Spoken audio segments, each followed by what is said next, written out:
You're listening to an Airwave Media Podcast. Hello, and thanks for joining Revolution 250, where we look at events that took place 250 years ago this week. This is from the American Revolution Podcast, a short bonus episode to remind you about these important anniversaries from the Revolutionary War. This week, we remember New Hampshire becoming the first independent state on January 5th, 1776. Most of us learned in school that the 13 colonies all remained colonies until July 1776, when they jointly declared their independence. The reality is that by the time the Declaration was signed, the states had already set up independent governments. New Hampshire was the first to do so when it adopted its new state constitution on January 5, 1776. During the colonial era, New Hampshire had been a royal colony. Its governor was appointed by the king, with input from the Privy Council in London. The legal basis for the government came from a royal charter that was written in London in 1691. For the first 50 years after that, New Hampshire and Massachusetts were ruled by a single governor, who usually resided in Boston. In 1741, New Hampshire got its own royal governor, Benning Wentworth. And Benning Wentworth was succeeded by his nephew, John Wentworth, who held the office until the Revolution began. New Hampshire also had a council, which was appointed by the governor. There was also a legislative assembly that was elected by the people. So, although the people had some representation, because they chose the assembly, they could not make any laws without the approval of the governor and his council. Governor Wentworth had built up the militia in New Hampshire, but found it problematic when the militia attacked Fort William and Mary to secure cannons and other military supplies for the Patriots in late 1774. Much of the militia went on to support the siege of Boston after Lexington had conquered, and those who remained behind harassed any loyalists in the colony, including the governor. In June 1775, Governor Wentworth and his family took refuge from an angry mob, moving into Fort William and Mary for their own protection. A couple of months later, they sailed for Boston, and much of the council went with them.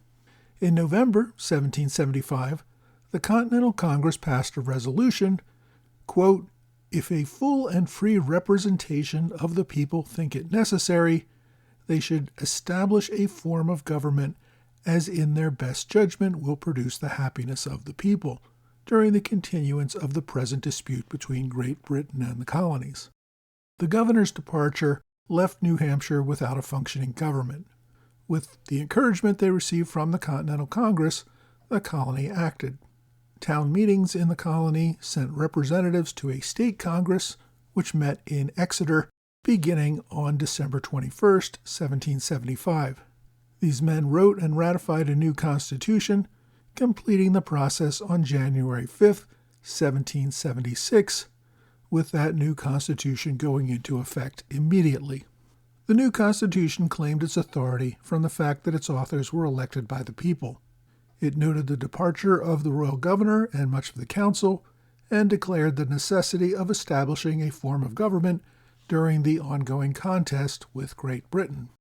The new constitution maintained a House of Representatives that was elected by the people, but instead of having an appointed governor and council, the House would appoint the 12 men who served on the council, and there was no provision for a governor at all. The council or the assembly would appoint all government officials, including judges. There was no mention of a governor or anything regarding allegiance to the king. New Hampshire would be governed by representatives chosen exclusively by the people. There was no mention of independence in this constitution, but it provided no government role for anyone who was appointed in London.